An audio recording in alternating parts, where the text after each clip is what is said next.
Hello and welcome to the summary lecture on IAS 21.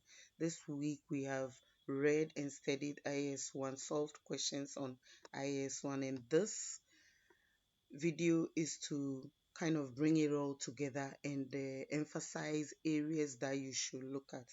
To begin with, reading IAS 21 requires that you define functional currency, how to determine the functional currency of an entity, what presentation currency is. Then you look at the accounting for um, transaction in foreign currencies, and you have the initial uh, recognition, which requires that you record the transaction on the transaction date using the rate at the transaction date. Then subsequently, at the year end, if there are still foreign currency balances in the financial statement, foreign currency balances in the statement of financial position, you will then translate that into um, the financial statement. You translate that using the closing rate, but first you have to determine whether you are dealing with a monetary item or a non-monetary item.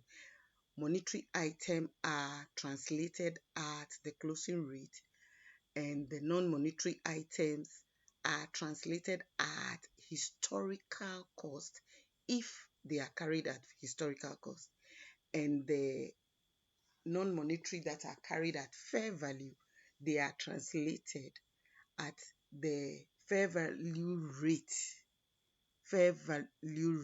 on the date of the fair value was done. And at the end of the day, there will be the exchange gain or losses to be recognized. So anytime there is there are differences in the exchange rates, we will record an exchange gain or loss in profit or loss. So that's the most important aspect for now. And remember, for this week, we are just talking about single entity stage. Now we've gone through questions, and it's still it's both essays and computation, and you must learn to explain yourself right about what you are doing. Determining the functional currency of an entity, you define functional currency, I highlight the primary indicators, and then you come back to the case to find out whether there are information that supports those primary indicators. If they are not conclusive, for example, in question 1, it's not really conclusive that the primary factors will help, then you identify the secondary factors as well and use it to conclude as to whether the functional currency is one or the other.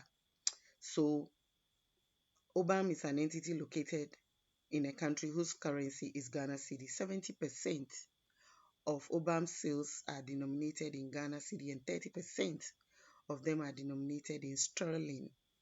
OBAM does not convert receipts from customers into other currencies. OBAM buys most of its inventories and pays for a large proportion of operating costs in sterling.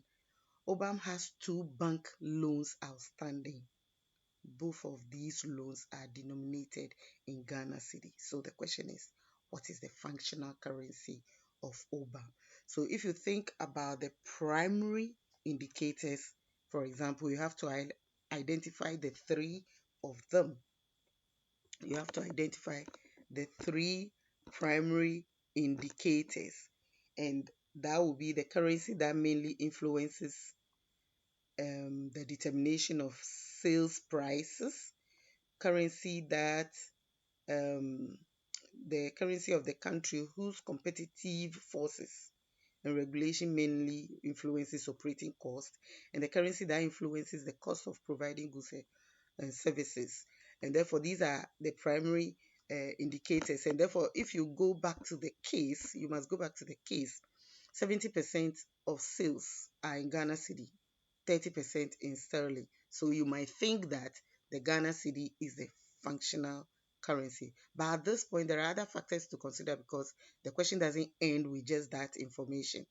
They convert receipts. They do not convert receipts. So again, it gives strong indication that the Ghana cedi is the functional currency. However, if you look at the next one, the fact that they um, buy inventories and pay for the operating costs in sterling, then it means at this point the sterling is kind of ruling and the Ghana cedi is not playing much part. However, again, you look at the last point, two bank loans outstanding. Both of these loans are denominated. This is a secondary factor where the financing is the financing activities are done in Ghana cedi. So in all, you can tell that the Ghana cedi, more activities are carried out in the Ghana cedi than in the sterling. And so that can help us to conclude that the Ghana cedi is the functional currency of OBAM. So that's how you go about it. If you come to question 5, for example, it's the same, except that thy will is a subsidiary. So again, you start a good essay by defining the functional currency and then you bring out the primary factors and you go back into the question to see if the primary factors can be the basis of your conclusion.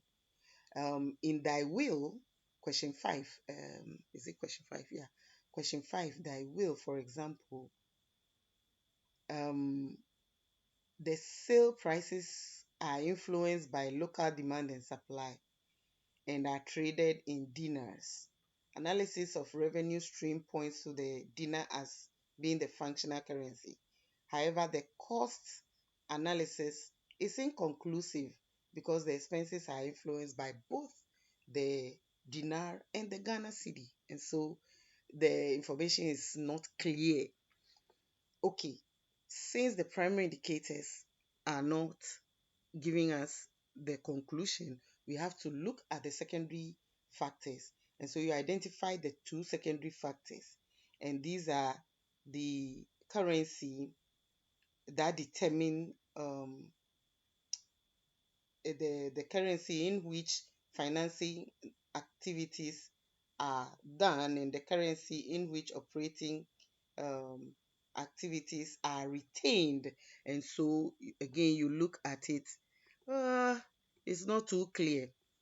However, because thy will is a subsidiary, there is this additional factor to consider in terms of the relationship for a subsidiary, the relationship between the parent and the subsidiary. The relationship between the parent and the subsidiary. And if the relationship is such that the subsidiary depends on the parent or the group for everything, then we will conclude that since the parent is in Ghana, its functional currency, the functional currency of the subsidiary is Ghana cedi. However, from thy will, it's obvious that um, thy will's management has a considerable degree of authority and autonomy. So it means they don't totally depend on their parents. Secondly, thy will is not dependent upon the group companies for finances. So when you look at it from that angle, it means they are on their own, they take decisions for themselves, they raise funds in their own currency wherever they are. And so that is an indication that the functional currency is the dinar, the currency of the primary economic environment where the entity operates. And so you conclude on question 5 as dinar being the functional currency of thy will. Now I want to keep this simple. So let's say this is the essay part of the question I want to deal with. I'll come back and look at the revaluation, how to deal with translation of non-monetary items that are revalued. Thank you.